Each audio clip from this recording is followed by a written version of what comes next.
Thom Hartmann here on the best of the rest of economic and labor news. You need to know this. The wealth gap in our country isn't only increasing inequality, it's putting people out of work. In an interview with Lynn Paramore of Alternet, economist Barry Simon and Steve Fazzari explained how long-term and rising inequality kills jobs and holds back our entire economy. Many economists believe that inequality is only a short-term problem and that it leads to those at the top spending more and creating jobs.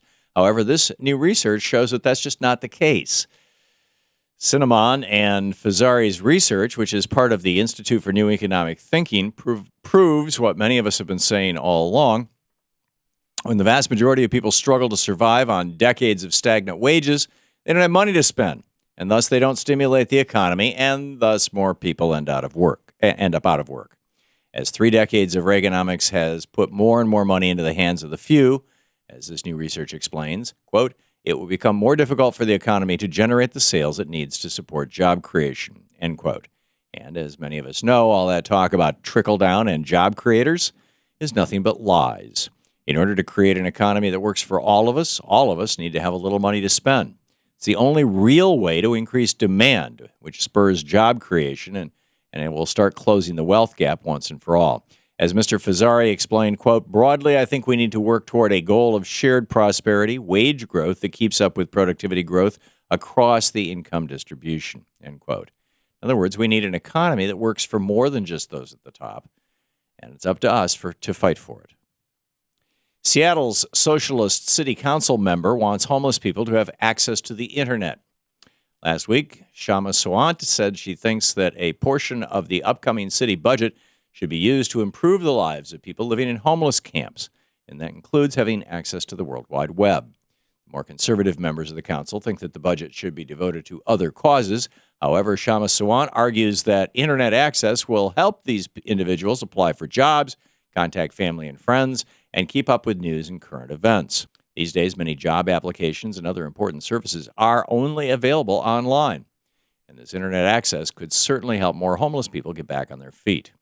Regardless of whether Seattle City Council approves the measure or not, it's nice to see that Shama Sawant is one lawmaker who understands that internet access should be a right, not a privilege. For at least the second year in a row, Walmart is asking employees to donate food to coworkers who can't survive because of Walmart's poverty wages. Instead of paying people a living wage, the company is holding in-store food drives and asking workers to succeed by giving food to their fellow associates. Of course, it's no surprise that Walmart finds no shame in asking others to pick up the tab for their poverty wages. The company is already subsidized by you and me, the taxpayers, to the tune of $6.2 billion a year in government assistance programs for employees who don't make enough to survive. But asking their low-paid workers to pick up the tab for their practices is certainly an all-time low. If Walmart really cared enough about whether workers have enough to eat, they could simply pay a living wage and stop asking the taxpayers and now their employees to cover that cost. Lorenda Jackson, a Walmart worker in Ohio, said, quote, my coworkers and I don't want food bins. We want the Waltons to improve pay and hours so that we can buy our own groceries, end quote.